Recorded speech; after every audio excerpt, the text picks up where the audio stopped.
നിയമത്തിലെ ഒരു വചനം ഞാൻ വായിച്ചുവെങ്കിലും ഞാൻ പറഞ്ഞല്ലോ, അത് പുതിയ നിയമ വിശ്വാസികളായിരിക്കുന്ന നമുക്ക് വേണ്ടിയിട്ട് അതെങ്ങനെ നമുക്കത് നമ്മളിലേക്ക് അത് ഇംപ്ലിമെന്റ് ചെയ്യാൻ പറ്റും എന്നുള്ളതാണ് നമ്മൾ പഠിക്കേണ്ടത്. ശ്രദ്ധിക്കൂ, ഇവിടെ വായിച്ചത് ഇങ്ങനെയാണ്: പീഡിപ്പിച്ച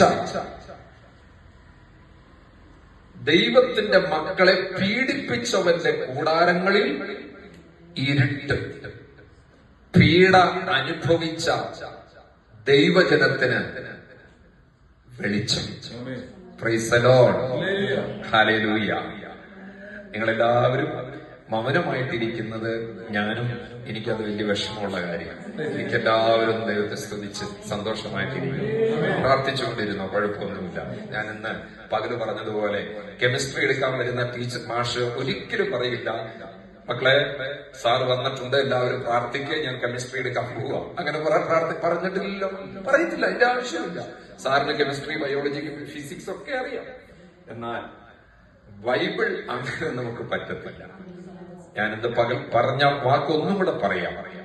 ദൈവജനവും ദൈവം നിയോഗിച്ച ദൈവദാസനും നമ്മുടെ കർത്താവും നിങ്ങളുടെ കൂടുമ്പോൾ ഇത് ഒരുമിച്ചുള്ള ഒരു ടീം വർക്ക് പോലെയാണ് കൂട്ടായ്മ എന്ന് പറഞ്ഞത്. സ്തോത്രം. കൂട്ടായ്മ എന്ന് പറഞ്ഞത് അതാണ്.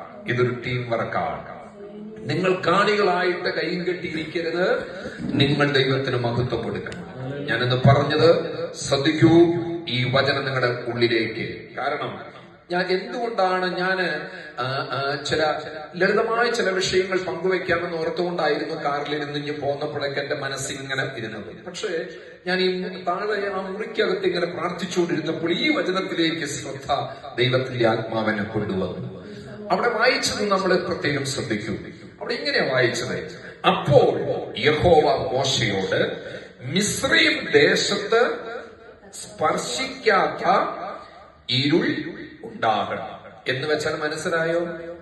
ഞാനതൊന്ന് ഒന്നും കൂടെ ലളിതമാക്കി തരാം. അതായത് 3 ദിവസത്തേക്ക് നിങ്ങളൊന്ന് ചിന്തിച്ചു നോക്കിക്കേ. സുരേഷും രാജേഷും അതുപോലെ ഒത്തിരി പേരൊക്കെ ഇവിടെ ഇരിപ്പുണ്ട്. രാജേഷും സുരേഷും ഒക്കെ രതീഷ്, മറ്റേ സുഭാഷൊക്കെ ഇപ്പൊ എങ്ങനെയെങ്കിലും ഒന്ന് ആശീർവാദം പറഞ്ഞാൽ പോണം വണ്ടി ഓട്ടത്തിന് ചിലപ്പോ റെഡി ആയിട്ടിരിക്കുകയായിരിക്കും. മിക്കവാറും റെഡി ആയിട്ടിരിക്കുക. ഇതൊന്ന് കഴിഞ്ഞിട്ട് വേണം ഒരു ഓട്ടം പോകാനായിട്ട്. അങ്ങനെ ഇരിക്കുക. 3 ദിവസത്തേക്ക് അങ്ങനെയല്ല വായിച്ചു, കൂരിരുട്ട്. അതായത് മാത്യു പാസ്റ്റർ വിളിക്കുക, ലിനി നീ എവിടെയാ? അച്ഛാ ഞാനിവിടെ ഉണ്ട്. അച്ഛൻ എവിടെയാ? 3 ദിവസത്തേക്ക് മാത്യുവിനും ലിനിനെയും കാണാൻ പറ്റത്തില്ല, ലിനിക്ക് മാത്യുവിനെയും കാണാൻ പറ്റത്തില്ല. പിള്ളേര് അവിടെ ഇരുന്ന് വിളിക്കുന്നു. മൊത്തം പ്രശ്നം. വിശന്നിട്ടിരിക്കാൻ മേല, ശരീരത്തിന്റെ ആവശ്യങ്ങൾ നടക്കണ്ടേ. 3 ദിവസത്തേക്ക് കിടക്കപ്പായ നിന്നിട്ടില്ല. മനസ്സിലാകുന്നുണ്ടോ? നിങ്ങളൊന്നും മിണ്ടാണ്ടിരിക്കുക. പീഡിപ്പിച്ചവന്റെ കൂടാരത്തിൽ കൂരിരുട്ട്. ഇസ്രായേൽ മക്കളെ പീഡിപ്പിച്ച മിസ്രയീം രാജ്യത്ത് കൂരിരുട്ട് 3 ദിവസത്തേക്ക്.